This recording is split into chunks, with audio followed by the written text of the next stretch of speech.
شیطان الرجیم. بسم الله الرحمن الرحیم. السلام علیکم و رحمت الله و برکاته. شاید روزی از روزها شما را غیبت کرده باشم، دل شما را رنجانده باشم، خاطر شما را آزرده نموده باشم، یا که در حالت مصیبتی شما را کمک نکرده باشم، یا که با زبانم شما را آزار داده باشم. امید دارم که مرا میبخشید. خداوند همه ما و شما را به راه راستش هدایت بفرماید. دلهای ما را روشن، زبانهای ما را پاکیزه، چشمان ما را پرنور بگردان. این پیامک را به هر کسی که در روی خط من هست فرستادم.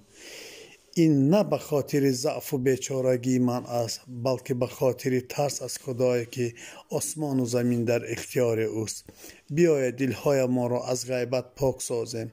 خواهش میکنم مرا ببخشید، زیرا مرگ ناگهان زیاد شده است.